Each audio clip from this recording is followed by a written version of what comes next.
Buenas noches a todos. Con el gusto de saludarles nuevamente, ahora con otro tema también apasionante, que es la responsabilidad ciudadana en épocas de elecciones, para la cual tenemos de invitado al doctor en Derecho, Román Villanueva Tostado, quien es egresado de la licenciatura en Derecho y con diversos diplomados, entre ellos el diplomado en Impuestos de los Estados Unidos de la Universidad de Georgia, Washington, así como el Diplomado de Responsabilidades de los Servidores Públicos impartido por el Instituto Nacional de Administración Pública. En el ámbito laboral, ha ejercido diversos puestos públicos, dentro de los cuales estuvo en la Dirección General de Asuntos Fiscales Internacionales de la Secretaría de Hacienda y Crédito Público, en la Dirección General de Auditoría Financiera de la Contraloría del Poder Judicial de la Federación y más recientemente fue titular de la Subsecretaría de Control y Evaluación de la Secretaría de la Contraloría del Estado de México. También ha sido académico en diversas universidades estatales como la Universidad de las Américas Puebla, el Instituto Tecnológico y de Estudios de Monterrey, la Universidad Nacional Autónoma de México, la Universidad de Anáhuac y la Universidad del Valle de México. Doctor, tuve que hacer un resumen de su currículum porque si no nos íbamos a llevar realmente toda la hora en leerlo. Disculpe usted, de verdad. Lo agradezco mucho. Antes de cederle la palabra, doctor, les pido que mantengan sus micrófonos silenciados y nos hagan llegar sus preguntas por el chat, las cuales serán contestadas al final de la charla. Bueno, doctor, empezamos por el título del conversatorio, Responsabilidad Ciudadana en época de elecciones. ¿Cómo podemos entenderla? Gracias, Oni. Primero, antes que nada, quiero agradecer la invitación por parte de ti como una ciudadana preocupada por lo que está sucediendo en nuestro país en estas épocas de elecciones que pareciera que son elecciones que nunca antes habíamos vivido. Son unas elecciones muy particulares porque empiezan a generarse cambios que no habíamos visto con anterioridad en la forma del Estado mexicano. Eso nos lleva a pensar que, bueno, si el Estado mexicano ha ido cambiando, también la ciudadanía se va comportando diferente. Y creo yo que en las últimas décadas, la ciudadanía en México ha experimentado lo que es sentirse como una ciudadanía responsable, una ciudadanía participativa, una ciudadanía que busca mantener el estricto control y observación del ejercicio del poder por parte de los gobernantes. Podemos encontrar a través de la participación ciudadana nuevas formas de organización y de relaciones entre el Estado y los particulares con la finalidad de encontrar nuevos y mejores mecanismos de coordinación de actividades tanto públicas como privadas. Nuestro país se ha caracterizado por ser, primero, en algún momento tuvo la constitución más avanzada del planeta, solamente comparada con la de Alemania, quizá, por la inclusión de los derechos sociales. Y aún así, México seguía con unas grandes diferencias sociales entre ricos y pobres. Posteriormente, a la Constitución se le fueron haciendo importantes modificaciones, muchas de ellas impulsadas por esta participación ciudadana, y se empezaron a crear instituciones paralelas al ejercicio del poder público. Todos los órganos autónomos son resultado de este impulso de la ciudadanía que tiene como propósito fundamental encontrar mecanismos que le pongan freno a los excesos del poder. En la Constitución vamos a encontrar que se divide en dos partes muy importantes. Una es la parte dogmática, que habla de los derechos humanos y de cómo se tienen que cuidar y respetar, y otra parte orgánica, que es la que establece la forma de organización del Estado mexicano a través de diferentes formas de organización, y entre las que nos encontramos una parte fundamental que es la división de poderes. El propósito de este conversatorio, pues bueno, primero es no transitar en un aspecto eminentemente político. Lo habíamos comentado en su oportunidad, Olivia. El propósito de estas pláticas es dar a conocer información que le pueda servir al ciudadano para que pueda tomar una adecuada decisión al momento de emitir su voto, una responsabilidad que tiene como ciudadano, para que ahora que se abre el nuevo proceso electoral, pueda acudir a las urnas con una posibilidad de sentirse parte de una organización social y con una gran responsabilidad que puede ser considerado, pues, quizás como un granito de arena. Se pueda sentir como algo poco valioso, pero en realidad tiene una importante trascendencia porque de eso depende en muchas ocasiones la viabilidad o no de algunos proyectos de gobierno de los cuales podremos estar hablando más adelante. Estoy a tus órdenes, Uli, para que las dudas que pudieran tener como ciudadanía puedan ser respondidas desde un punto de vista académico, de acuerdo con lo que yo he tenido oportunidad de vivir, tanto en lo público como en lo privado. Sí, y para ir entendiendo un poco más, ¿nos podría explicar quiénes son los ciudadanos? No, porque nos habla de cómo fue surgiendo, pero ¿y los ciudadanos quiénes son? Sí, muy bien. Los ciudadanos parten de un concepto es un elemento importante del Estado moderno. El Estado se conforma por principalmente tres elementos: el territorio, los habitantes y el poder. ¿Por qué son importantes los ciudadanos? Es un elemento fundamental. Sin ciudadanos no puede haber Estado. Podemos tener territorio y podemos tener el ejercicio de un poder, pero si no tenemos a quién gobernar, pues ese poder se convierte en nulo. En realidad, el ciudadano forma parte primero de la base fundamental de una organización territorial y para la Constitución distingue solamente dos conceptos que pueden estar vinculados con esta persona. Uno, el mexicano, y el mexicano es toda persona que nace en México o que siendo extranjero quiere gozar de los mismos derechos y privilegios de nosotros como mexicanos y obtiene una carta de naturalización y se convierte en mexicano. Por el solo hecho de pisar territorio nacional, tanto mexicanos como extranjeros nos encontramos protegidos por nuestra Constitución. Y el ciudadano tiene una característica particular. No cualquier persona puede ser mexicano. Perdón, no cualquier persona mexicana puede ser ciudadano. Para ser ciudadano tiene que tener una característica que es la mayoría de edad. Tiene que tener la posibilidad de votar y de ser votado, y evidentemente que no tenga limitado ese ejercicio porque haya cometido algún acto en contra de los intereses de la sociedad y que lo impidan para poder ejercer ese derecho de voto o de ser votado.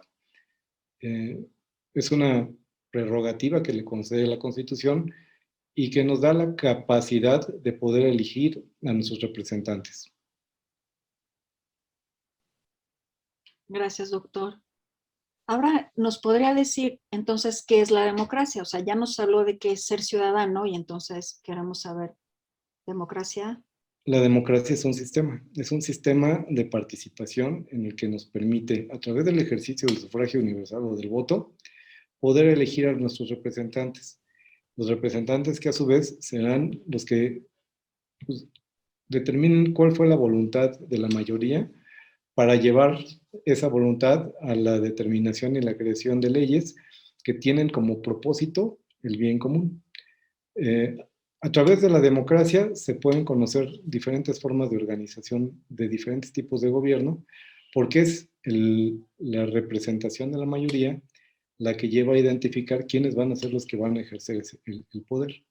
Y entonces, a través de la democracia, un Estado puede transitar de un gobierno republicano a un gobierno representativo, a un gobierno totalitario o a un gobierno dictatorial, porque al final nosotros vamos a elegir quiénes van a ser los que nos van a representar.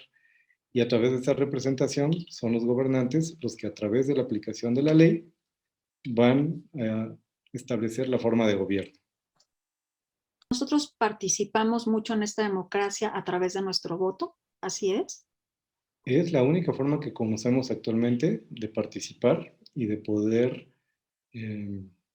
encontrar a nuestros representantes a través, tenemos dos tipos de representantes, el presidente de la República y los representantes de las legislaturas del país.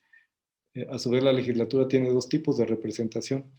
Una representación territorial a través de los estados, que se llaman senadores, o son los representantes de cada entidad federativa y constituyen entre ellos la representación soberana de cada entidad federativa, llámese Estado de México, Ciudad de México, Zacatecas, es decir, cada entidad federativa tiene sus representantes y los tiene a todos en una organización que se le denomina Senado de la República, y nuestros representantes populares, que son los diputados, que son a quienes nosotros les decimos territorialmente, les damos la representación para que ellos sean nuestra voz ante el Congreso de la Unión a través de esta Cámara de Diputados. Es muy importante el ejercicio del voto porque elegir cuidadosamente a nuestros representantes puede ser la diferencia entre que estemos debidamente representados, la redundancia, o que tengamos el problema de pues, tener un grupo de personas que solamente participan para un interés particular y no necesariamente para el interés colectivo. Habla que tenemos que elegir cuidadosamente a nuestros representantes, que son los legisladores, los diputados, y dentro de los diputados están los diputados locales, los federales y los plurinominales. ¿Nos puede decir cuál es el papel primero de los senadores, después de cada uno de los diferentes diputados, por favor? ¿Cómo no? Nosotros tenemos territorialmente diferentes competencias. Competencias que primero van a estar determinadas por nuestra Constitución, y de esa Constitución se subordinan otro tipo de legislaciones. Los tratados internacionales, las legislaciones federales, las legislaciones locales que se refieren a las legislaciones de los estados, y después vienen otras demarcaciones más pequeñitas que son los de los municipios, que también son importantes y que también tienen representantes. La competencia va a determinar el tipo de norma o de ley que se va a aplicar para qué tipo de personas. Por ejemplo, la demarcación municipal es la célula política más pequeña de la organización del Estado y abarca un territorio muy pequeño, nuestro municipio. En mi caso, pues el municipio es el de San Mateo Atenco. Y existen disposiciones normativas que solamente son aplicables para el caso del municipio. Por ejemplo, pues las que tengan que ver con el pago del impuesto predial, las que tengan que ver con el bando municipal, es decir, todas aquellas actividades que tengan que ver con la buena convivencia de los vecinos, estarán incorporadas en esa legislación que le denominamos bando municipal. En la siguiente escala de competencia nos vamos a encontrar que existen leyes que se aplican a toda la serie de municipios que forman parte del mismo territorio de una entidad federativa o de un estado, en nuestro caso el Estado de México.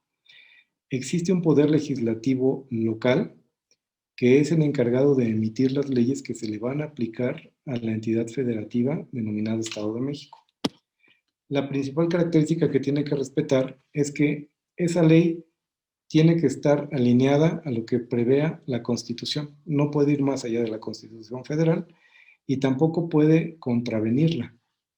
Es muy importante porque esa jerarquía de leyes va a determinar la competencia para evitar los abusos de estas demarcaciones territoriales.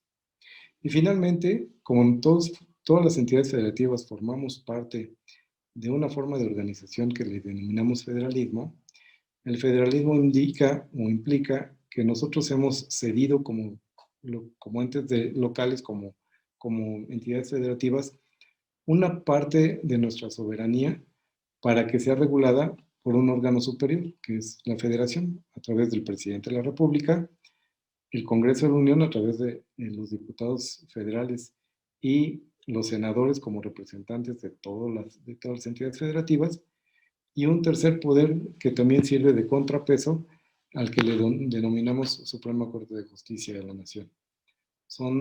Fíjense que es bien interesante porque el fenómeno gira en torno a una ley o a la ley, y la ley es interpretada desde diferentes puntos de vista. ¿Qué quiero decir con esto? El Ejecutivo analiza la ley desde el punto de vista de su aplicación al caso concreto. El Legislativo es el responsable de crearla. No la crea el Ejecutivo. El Ejecutivo la manda en ocasiones al Legislativo para que ellos se encarguen de su análisis, estudio y aprobación. Que bueno, desafortunadamente, si la legislatura no está debidamente conformada, pues hemos visto la experiencia últimamente que el legislativo lo único que hace es aprobar lo que diga el ejecutivo y entonces no hace su trabajo soberano para el cual ha sido creado, que es el control para evitar que el ejecutivo abuse del poder. Y tenemos a la vez un poder judicial que en relación con la misma ley se va a encargar de la interpretación de la ley para aplicarlo al caso concreto. Cuando hay conflictos entre particulares con el Estado, por ejemplo, es el Poder Judicial a través de la Suprema Corte de Justicia la que se encarga de su análisis para verificar a quién se le tiene que dar la razón. ¿Nos podría decir qué es una elección? Una elección es un proceso temporal que tiene como propósito elegir a los que deberán ser nuestros representantes por un periodo determinado de tiempo. La elección se fija por una disposición de carácter legal, es temporal. Una vez que se inicia el proceso electoral, lo que nos queda es ejercer nuestro derecho a voto, elegimos a nuestros representantes y una vez que se acaba el proceso electoral, lo único que nos queda es esperar que llegue el representante y gobierne por el tiempo que se lo permita la ley. Esa es una elección. La capacidad que tenemos como ciudadanos de elegir no solamente a nuestro gobernante, sino la forma en que queremos que nos gobierne. ¿A qué me refiero a esto? Porque dependiendo de nuestro representante, va a ser el tipo de forma de gobierno. Entre mejor preparado esté nuestro representante, mejor nos va a ir como ciudadanos y como sociedad. Si nuestro representante no reúne las características elementales que deberíamos tener de nuestros gobernantes, pues por ahí dicen una frase que nosotros somos resultado de lo que elegimos, ¿no? Ahí tenemos que ser muy cuidadosos de al momento de elegir a un representante, si tiene las características que debería tener para poder ejercer una responsabilidad para la cual se le está o se le va a contratar por el voto de la mayoría. Qué bueno que dice que tienen que estar preparados, porque yo siempre he dicho, cuando vamos todos a pedir un trabajo a una fábrica, a una oficina, a una escuela, lo que sea, nos piden un currículum, una cierta preparación, ¿no? ¿Por qué la mayoría de nuestros representantes o la mayoría de las personas que está en alguna institución no tienen tal cual el título de lo que van a ejercer? ¿Sí, sí me explico? Perfectamente. Es un tema bien interesante, primero porque es un derecho que tenemos como ciudadanos de poder ser representantes, aunque no tengamos la capacidad. Por otro lado, le corresponde a los ciudadanos, si la persona que quiero que me represente tiene la capacidad de hacerlo. Aquí hay un binomio, no es solamente, digamos que cualquier persona, aunque no tenga instrucción, tiene derecho a ser considerada representante popular. Lo que no es posible es que el ciudadano, sabedor de que no tiene la capacidad, a pesar de eso, lo elija como representante de su destino. Porque al final le está permitiendo que en los próximos 3 o 6 años, dependiendo del cargo público que vaya a ocupar, él será el encargado de guiar los destinos de los ciudadanos, hayan votado o no hayan votado por él. Hayan votado o no hayan votado, ellos nos tienen que representar, ¿no?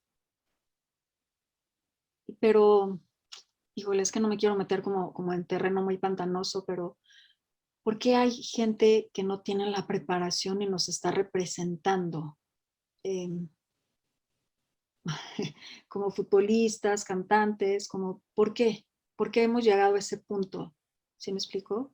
Sí, creo yo que es un tema de congruencia que deberían cuidar primero los partidos, porque a veces, si ustedes se dan cuenta, actualmente los que están siendo llamados a ser candidatos como figuras populares, que son además unas figuras populares muy exitosas, no los quieren realmente para cargos públicos. Tienen un propósito, y lo digo con mucho respeto, perverso, porque el único propósito que buscan es conseguir el voto de aquella parte de la población que porque les cae bien o les simpatiza, le puede producir al partido que los postula la posibilidad de no perder su registro. No tiene otro propósito, ¿no? Saben de antemano que, digo, hay casos excepcionales, en el caso del gobernador del estado de Morelos, me queda claro que es atípico. Ahí yo creo que la sociedad morelense estará arrepentidísima de tener como gobernante a un futbolista que pues ha demostrado que no tiene la capacidad para gobernar. Pero lo que sí puede ocurrir es que nosotros como ciudadanos tengamos el cuidado de identificar cuáles son los candidatos que están postulándose y elegir de entre ellos aquellos que verdaderamente puedan ser nuestras voces para conducir los destinos de la sociedad a un bien común. Entonces, ¿cómo ejercer la participación ciudadana responsable? O sea, ¿cómo tenemos que hacer para elegir? Deberíamos tener tres momentos, yo creo que son muy importantes. El previo a la elección, que es conocer a los candidatos, es informarse, es como lo comentaba, es conocer su currículum, ver su experiencia de participación política, hasta sus antecedentes éticos, morales, familiares, para poder identificar si este candidato puede tener las condiciones para poder dar la cara por mí ante otras personas que se encuentran en igualdad de circunstancias. Por igualdad de circunstancias me refiero no al ciudadano, sino es el representante, el legislador que se para frente a otro número similar de legisladores y que en un diálogo pueda intercambiar ideas que además pueden ser completamente oponibles, que sea una completamente contradictoria a la otra y que aún así tenga la capacidad de llegar a acuerdos. Eso sería lo ideal. Durante la elección, pues bueno, es acercarse a su candidato o a los candidatos, independientemente de los partidos, y hacer las preguntas básicas, que yo creo yo que es ¿qué quieres lograr? ¿Cuál es el objetivo que se persigue con la candidatura? ¿Y cómo lo quieres conseguir? Porque evidentemente los candidatos, por obtener la simpatía, son capaces de ofrecer hasta lo que no pueden conseguir. Y la ciudadanía yo creo que ha madurado mucho en el sentido de ir identificando a aquellos candidatos que sí pueden ser muy simpáticos, muy agradables, que puedan tener una gran facilidad de palabra, pero que no necesariamente tienen los conocimientos de los problemas que existen en el entorno, o si conocen los problemas, que tengan las soluciones más adecuadas para resolverlos.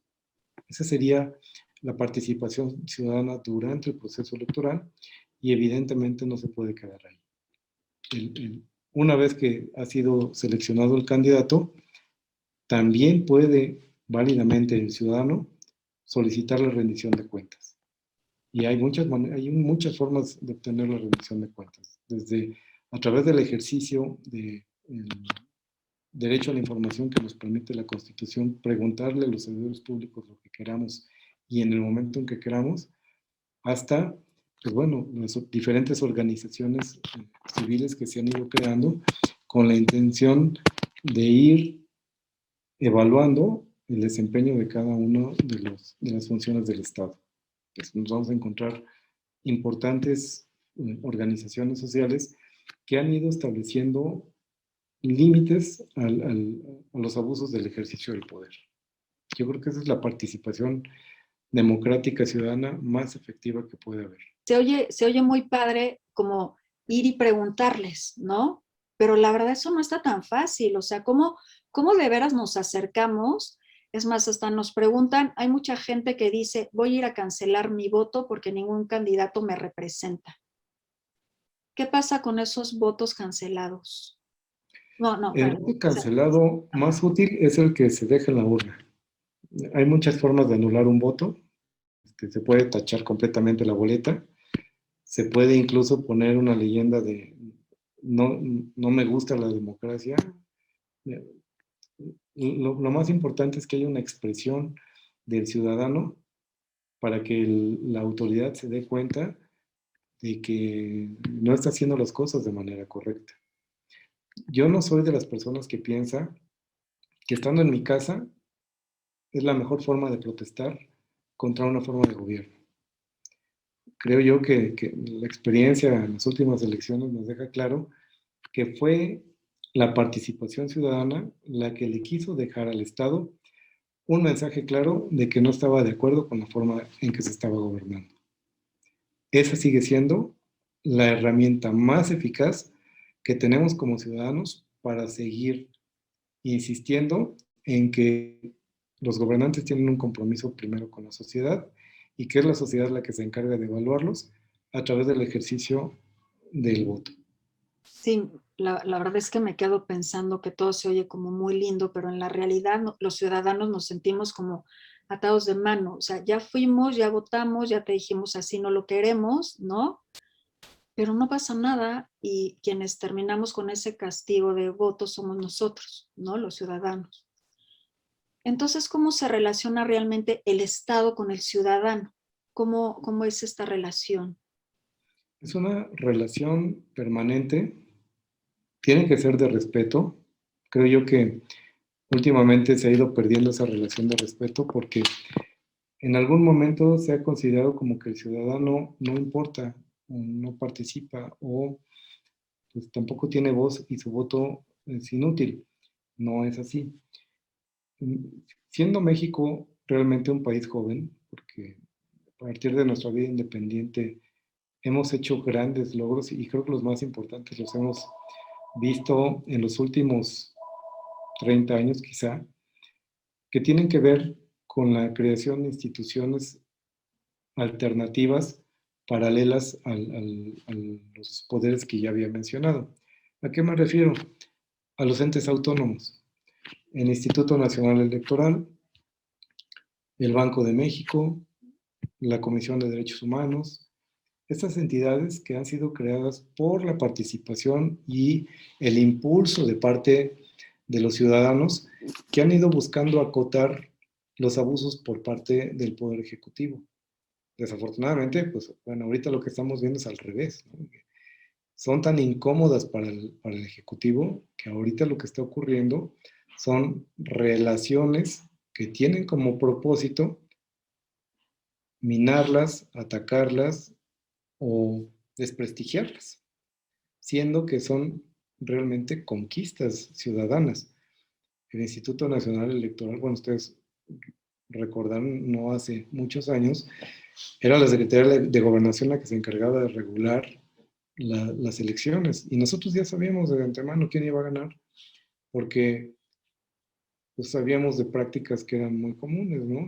Las urnas embarazadas, el ratón loco y todas estas prácticas que solamente fueron eliminándose cuando los ciudadanos tuvimos la oportunidad de participar de manera directa en los procesos electorales, como funcionarios de casilla, como observadores electorales, la posibilidad que tenemos de estar cerca de cómo se está ejerciendo el poder y de cómo podemos evitar o al mismo tiempo denunciar cuando puedan haber prácticas que sean contrarias al ejercicio libre de la democracia.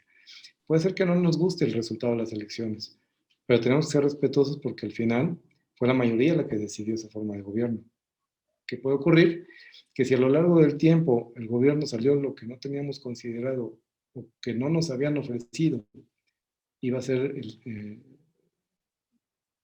las promesas de campaña no fueron coherentes con el resultado, pues entonces ahí tenemos la posibilidad de volver a hacer este ejercicio democrático. hay unos antecedentes muy interesantes. Fíjense que desde Fox hasta la presidencia de Peña Nieto, las elecciones intermedias, que son las que cambian al Poder Legislativo, nunca ha sido el partido que gobierna el que las gana. ¿Por qué? Porque la ciudadanía es muy inteligente. La ciudadanía siempre le da la confianza al candidato para que sea presidente. Pero si a lo largo de los primeros 2 años no está dando resultados, es momento entonces en que la ciudadanía responde con el voto, le quita la confianza y le quita a la Cámara de Diputados. No sé si en esta ocasión vaya a ocurrir, pero al menos sé que ese ejercicio ciudadano ha estado ocurriendo al menos en los últimos gobiernos, desde los gobiernos panistas hasta el gobierno priista. Yo quiero pensar que la dinámica deberá llevarnos a que la madurez de la ciudadanía no tiene que estar a prueba. Tengo la confianza en que así puede ocurrir. Oiga, entonces, ¿nos puede explicar así ya como entrando en esta parte de la participación ciudadana, qué es como tal el voto útil de que tanto nos están hablando? O sea, tengo entendido que la verdad, Ahora el incómodo soy yo, pero bueno, voy a tratar de ay, explicarlo, perdón, pero meterme. o sea, sé que nosotros, Ajá. ciudadanos, si somos conscientes del poder que tenemos a través del voto y que somos nosotros los que estamos eligiendo y no otro más que la participación realmente de llegar, pensar, ¿no? De veras por quién voy a votar, qué quiero para el futuro mío, de mis hijos, de mi familia. Yo quiero saber por qué hoy nos hablan de este voto útil y todo. A lo mejor me voy a ir como muy atrevida, pero será, digo, sí, sí, será como un poco de manipulación y todo. O sea, quiero que quede súper claro por qué tenemos que ir a votar, cuál es nuestro deber como ciudadano, qué después de que nosotros votamos, ¿no? Ah, espero no lo haya incomodado. Un poco porque al final es meterse Sí, ya no, en lo que pudiera ser una perspectiva de votación. Voy a explicarlo de manera teórica, tratando de no entrar en decir nombres o apellidos. Si no. tenemos una forma de gobierno que no nos está resultando lo que esperábamos, vamos a tener siempre, al momento de poder elegir a las posibles representantes, diferentes expresiones en diferentes partidos. El voto útil significa que nosotros tenemos que abandonar nuestra forma de, nuestras preferencias políticas con la finalidad de buscar que aquel candidato que pueda tener mejores expectativas para poder ganarle al contendiente del gobierno, le tenemos que dar la confianza del voto. Porque solamente a través de ese voto tenemos la posibilidad de generar las condiciones de derrotar a los candidatos que pudieran seguir apoyando el régimen de gobierno. Espero que haya sido muy claro. El tema es, si tengo muchos partidos, no dejar mi voto en los chiquitos, que ya sé que lo único que buscan es permanencia como partido, sino buscar en aquellos representantes que puedan ser la verdadera oposición del régimen actual, para generarle contrapesos en el ejercicio del poder. Ese es el voto útil. El hacer de este ejercicio democrático la posibilidad de obtener un resultado de oposición real al ejercicio del poder actual. El poder público es ilimitado porque a veces sentimos como que ellos tienen de veras el poder absoluto, que nosotros no somos escuchados, que nada más estamos cerca de ellos ahorita en las elecciones y todo esto, ¿no? Sino, ¿sí me explico un poco? ¿No tanto? Perfectamente. No, el poder público, el poder no es ilimitado. El principal límite que tiene el poder es la aplicación de la ley. Y a través de una división de poderes es a través de un ejercicio de pesos y contrapesos, como en la aplicación de la ley, cada poder va obteniendo límites al ejercicio del poder. Por ejemplo, en el caso de la Suprema Corte de Justicia, la Suprema Corte de Justicia no tiene un ejercicio de creación de normas, solamente tiene permitido su interpretación. Por más que él quiera crear una nueva disposición o una nueva ley, no puede, o podrá mandar una iniciativa para que se la considere, para que se considere para su análisis, que así fue como también se conoció ahora la reforma al Poder Judicial Federal. Pero no es porque la cree el Poder Judicial, al final entra al escrutinio, la revisión, la aprobación del Poder Legislativo. Y entonces es el legislativo el que limita el ejercicio del Poder Judicial si considera que establece cosas que van en perjuicio de la propia ciudadanía. En otro caso, el Poder Ejecutivo no puede crear leyes a su libre antojo. A él le corresponde la aplicación de la ley, pero una vez que ha sido creada por el Poder Legislativo. Si el Poder Legislativo hace bien su trabajo, lo que le corresponde es establecer los límites al ejercicio del Poder Ejecutivo. El Ejecutivo no tiene un poder ilimitado, su poder se encuentra restringido y limitado a lo que le permite la ley. Ya hemos visto casos en las últimas semanas de cómo la ley ha ido estableciendo límites al ejercicio del poder del Ejecutivo. Y hemos visto cómo el Ejecutivo ha amenazado incluso con la modificación constitucional, si no es que cumplen con los, lo voy a decir con mucho respeto, con los caprichos que pudiera tener el Ejecutivo cuando la ley le ha establecido límites en su actuación. El principal límite lo va siempre a establecer la ley. ¿Qué tenemos los ciudadanos a nuestro favor? Siempre la posibilidad de que exista un órgano jurisdiccional encargado de vigilar que en la aplicación de la ley por parte del Ejecutivo no se cometan abusos y que esa ley respete los derechos humanos establecidos en la Constitución. Si existe un rompimiento o una alteración en la violación de los derechos humanos, es el Poder Judicial el encargado de protegernos a través del juicio de amparo. Y por eso es que hemos visto como nunca en este último año muchos procedimientos de amparo que se han promovido como consecuencia del abuso del poder por parte del Ejecutivo. Y digo, desafortunadamente el Ejecutivo, en lugar de responder en un ámbito de respeto en esta división de poderes, lo que hemos visto es la descalificación sin pruebas y sin argumentos del ejercicio de esta función de restricción del poder ejecutivo. Por eso los ciudadanos sí tenemos que ser muy conscientes al momento de ver si se están cumpliendo con la finalidad que perseguimos del interés público y de que nos vaya bien a todos, si el gobierno está haciendo las cosas de manera adecuada y si no las está haciendo de manera adecuada, pues es el momento de ir buscando representantes diferentes porque los que están actualmente no están cumpliendo con su función. O sea, que los ciudadanos podemos poner límites al ejercicio del poder a través de lo que nos estaba comentando usted, a través de la denuncia ciudadana y todo esto. Más que la denuncia ciudadana, la estrategia más eficaz es el juicio de amparo, porque al final es una violación a la ley que puede ser analizada desde el punto de vista constitucional por un órgano jurisdiccional y él es el que determina, a través de un análisis constitucional, si el Ejecutivo se está pegando a la aplicación de la ley o si en abuso en la aplicación de la ley está cometiendo atropellos en contra de la ciudadanía. Afortunadamente, últimamente, del 2011 para acá, hubo un cambio de paradigma en la Constitución y cambiamos del esquema de garantías individuales a el análisis de los derechos humanos.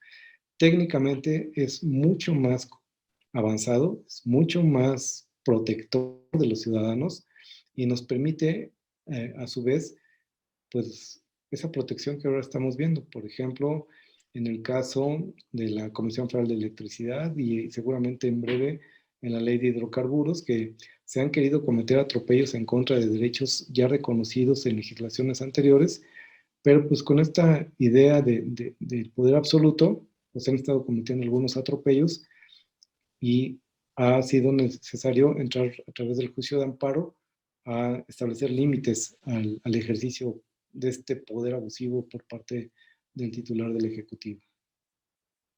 Ok, que eso ha sucedido en todos los gobiernos, porque no quiero ser, o sea, yo soy apartidista y no quiero verme como apasionada, ¿no? En todos los gobiernos ha pasado. Pasó en el gobierno del presidente Fox, pasó en el gobierno del presidente Calderón, pasó en el gobierno del presidente Peña. Todos han tenido necesidad de verse limitados en el ejercicio de su actuar a través de la aplicación Del juicio. del juicio de amparo. Ok, entonces más que ir a hacer marchas y protestas y todo esto, lo mejor es como ciudadanos irnos hacia el juicio de amparo. Eso es. Cuando hay una afectación real y directa, como es el caso, por ejemplo, ahora de la telefonía, que nos pretenden establecer disposiciones que atentan contra nuestros derechos de privacidad, evidentemente la vía más adecuada es el juicio de amparo. Y fíjense ustedes, es a través de un instituto autónomo el que ya se encargó de promover una acción de inconstitucionalidad en contra de esa disposición, porque se ha considerado que afecta a toda la colectividad. Y entonces, ni siquiera como ciudadanos hemos tenido que ir a acudir con un abogado que nos ayude a hacer el juicio de amparo. Ya existen órganos autónomos creados por nosotros como ciudadanos, los que están velando por nuestra seguridad. Entonces, ya ese tema ya se está viendo o ya se va a analizar a la luz de la Constitución y será la Corte la que se encargue de resolver el fondo del asunto. Pero eso significa que nuestras instituciones, que nos ha costado tanto trabajo crear, que nos ha costado tanto trabajo darle forma y vida, ya empiezan a tener ese propósito para el cual fueron creadas. Y nosotros tenemos que buscar por todos los medios que esas instituciones no desaparezcan, que más bien las sigamos fortaleciendo, que sigamos encontrando estos mecanismos que les permitan a ellos gozar de su autonomía para que el ejercicio del poder no sea abusivo. Oiga, a ver, una pregunta. Los representantes, los diputados, los senadores, todos los que van a estar representándonos o van a estar trabajando en una institución, son elegidos por los partidos, ¿no? Y ya cuando nos los ponen, pues ya nos ponen a quien ellos quieran. ¿Qué podemos hacer como ciudadanos para decir, oye, a ver, ese candidato no, porque ya vi su currículum, porque ya vi su trayectoria, porque no tiene la preparación para estar en el puesto que le corresponde? ¿Qué podemos hacer realmente? O sea, ¿de veras podemos nosotros decirle, no, a ver, no queremos ya esto, sino queremos gente que nos represente, que trabaje como un servidor público que es de una nación, que trabaje bien? ¿Cómo podemos hacerle ya? O Creo sea, que la ya verdad es vamos, que mi interés y el vamos, interés de la gente que está aquí es hacerlo diferente para obtener cosas diferentes, ¿no? creo que vamos para allá, creo que estamos evolucionando a través del acierto y el error. Y el caso de este diputado que abusó de un menor, creo que es un caso muy ejemplar, porque fue a través de una denuncia de menor y después respaldada por sus padres, a través de esa denuncia ciudadana, Ujú. entre medios de comunicación, que quedó al descubierto. No nos hubiéramos podido nadie dar cuenta de esta calidad de representante si no hubiera sido porque el directamente afectado alzó su voz. Sí. Digo, todavía no sabemos si es o no responsable, pero la fuerza ciudadana, la opinión pública y todo lo que representa, estamos al mismo tiempo levantando la voz para decir, no, nosotros como ciudadanos no queremos ver ese tipo de representantes Ok. y yo no sé cómo le tengan que hacer partidos o gobierno, pero esa persona tiene que estar alejada de la representación popular. Ese es yo creo que el primer caso de ejercicio ciudadano con un propósito de denunciar una candidatura que no era idónea y que era perjudicial para nosotros como representados. Desafortunadamente tenemos el otro extremo, ¿no? También fue en similares circunstancias fue denunciado otro candidato y que por decisión del poder decidió mantenerlo hasta sus últimas consecuencias. Y digo hasta sus últimas consecuencias significó que nuevamente un órgano autónomo denominado INE y después a través de un poder diferente al Ejecutivo que fue el Tribunal Electoral, determinó quitarle la candidatura. Pero bueno, digamos que estamos dando los primeros pasos como ciudadanos, pero ya no estamos como hace algunos años que decíamos, pues es que no se puede hacer nada. Ahora se puede hacer mucho. Y creo que estamos empezando a aprender los caminos y los mecanismos para conseguirlo. Ok, eso me da muchísimo gusto, de verdad. Me están preguntando que no se explique la diferencia entre acción de inconstitucionalidad y controversia constitucionalidad y cómo la segunda puede modificar el caso Saldívar. Ay, o sea, nos estamos metiendo un poquito, ¿no? Justo en lo que no quería, pero... Voy a intentar de explicarlo de una manera muy simple. Sí. Una acción de inconstitucionalidad es cuando existe una disposición normativa que puede afectarnos a la sociedad o a unas personas de la sociedad, y entonces nosotros ejercemos a través de la vía de amparo una acción con la intención de declarar esa norma o esa disposición contraria a la Constitución y por lo tanto que no se aplique. La controversia constitucional es un conflicto entre poderes que se da entre, puede ser el legislativo y el ejecutivo, entre el legislativo y el judicial entre el ejecutivo. Es un planteamiento de decir, estás invadiendo mi esfera de competencia y por lo tanto estás contraviniendo la Constitución. Una controversia constitucional es sometida a la consideración de la Suprema Corte de Justicia de la Nación y solamente la Suprema Corte de Justicia de la Nación, trabajando en pleno, es la única que lo puede resolver. Fíjense, curiosamente, he escuchado de medios de comunicación que se quejan del ministro Saldívar porque no se ha pronunciado respecto del tema pues, que le extendieron su mandato 2 años y seguramente él sin pedirlo. Hay una disposición en la ley de amparo que le impide pronunciarse, hacer cualquier tipo de pronunciamiento, porque si lo hace, tendría que excusarse y ya no conocer del fondo del asunto. Y yo creo que él se quiere dar la oportunidad de que conozcan su punto de vista y conociendo, porque la Corte, debo yo decirlo, es esta Corte, esta época de la Corte es de las más avanzadas que hemos tenido en el país por esta intención de proteger los derechos humanos, por las interpretaciones que últimamente le ha hecho a la Constitución. Yo quiero pensar positivamente y que nos vamos a llevar la sorpresa de que el ministro Saldívar se pronuncie por la inconstitucionalidad de la disposición vía controversia constitucional. Pues eso estaría súper bien porque entonces sí estamos hablando de democracia, de honestidad, de respeto, de un Estado de Derecho, hasta me atrevería a decir, ¿no? Uh-huh. Entonces, o sea, me encantó escuchar esta parte de a este candidato que, bueno, pues es gracias a que el niño, los papás alzaron la voz y la ciudadanía estamos diciendo, a ver, no, ya no queremos esto, así, ¿no?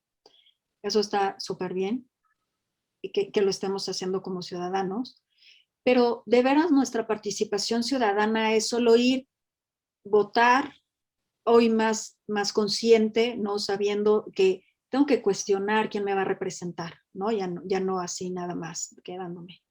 Hasta ahí acaba nuestra participación de verdad, hasta llegar a votar y ya me regreso a mi casa tranquila y ya se acabó. Si queremos ver una participación ciudadana activa, responsable y permanente, tendremos que empezar por reconocer que tenemos obligaciones y que las tenemos que respetar. ¿A qué me refiero? No pasarse los altos, no tirar basura en la calle, barrer la parte de la calle que da al frente de nuestra casa, respetar a nuestros vecinos. Ahí empieza la ciudadanía responsable, desde no tener que no tener que llamar la atención del Estado para que nos regañe nos imponga una sanción por no respetar las normas básicas de convivencia. La ciudadanía ha ido madurando, quizá muy lentamente, pero yo puedo advertir algunos aspectos objetivos de participación positiva ciudadana en el uso del cinturón de seguridad, cuando conducimos, por ejemplo, que ya yo he visto que son excepcionales las personas que no lo ocupan. Y otro caso, en el ceder el paso uno a uno en las esquinas. Si ustedes se dan cuenta, cada día son más las personas que en una participación ciudadana activa se comprometen y ceden el paso sin tener que exista un policía que esté atrás de ellos para que se respete esa norma básica de convivencia vehicular.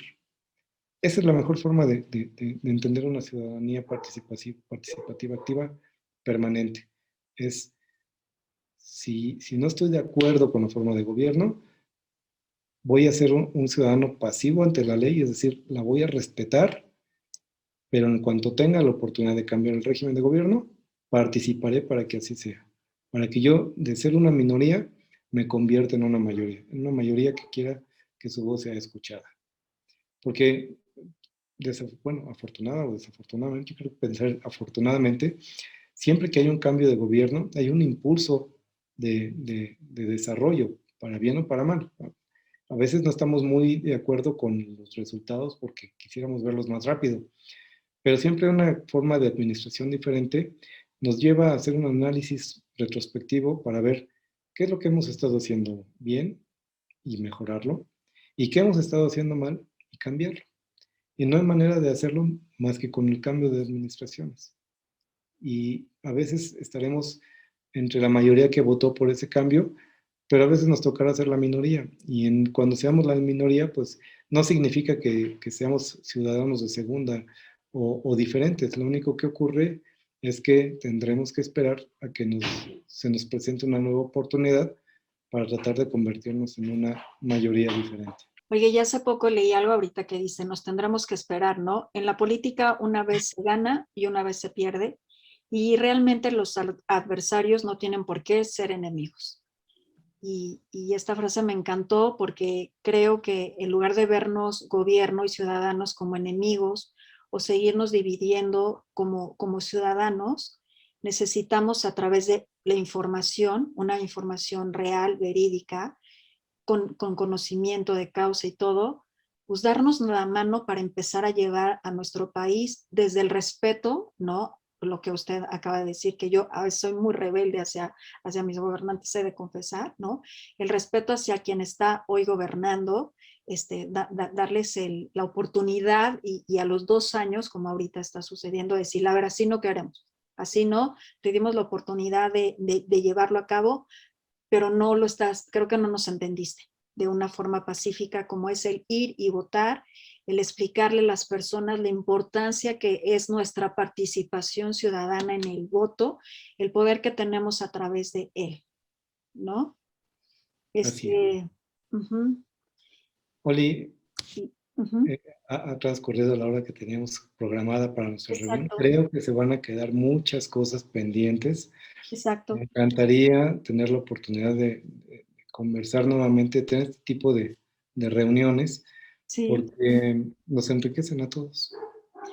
justo eso era lo que le iba a decir, porque todo, bueno, todos quisiéramos saber, y luego qué con nuestros impuestos, por el currículum que yo vi, dije, el doctor nos puede decir qué con nuestros impuestos, hacia dónde van, qué con las instituciones, qué pasa con la seguridad, qué pasa con bueno, con la salud, con la educación, con todo esto, ¿no? Y creo que tenemos muchísimo que conversar.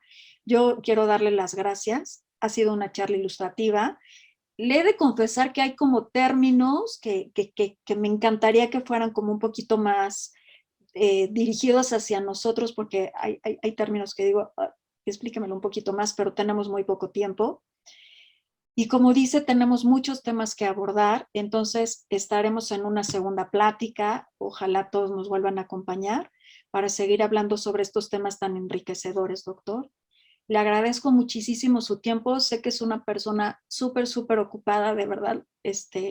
esos ratitos que me ha dado, esos momentos rápidos de, a ver, acláreme esto. Se los agradezco infinitamente. Le quiero agradecer a todos los que participaron, a todos los que se conectaron, el interés por de verdad llevar a un país, a nuestro país, de ciudadanos unidos, de ciudadanos dándonos la mano. Muchísimas gracias, doctor.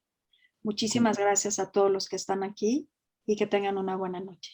Les agradezco a todos su atención y muy buenas noches. Y programaremos otra cita, doctor. No se va a librar de mí, de verdad. Con mucho gusto. Gracias, Gracias. doctor. Saludos a todos. Que estén muy bien. Buenas noches. Buenas noches.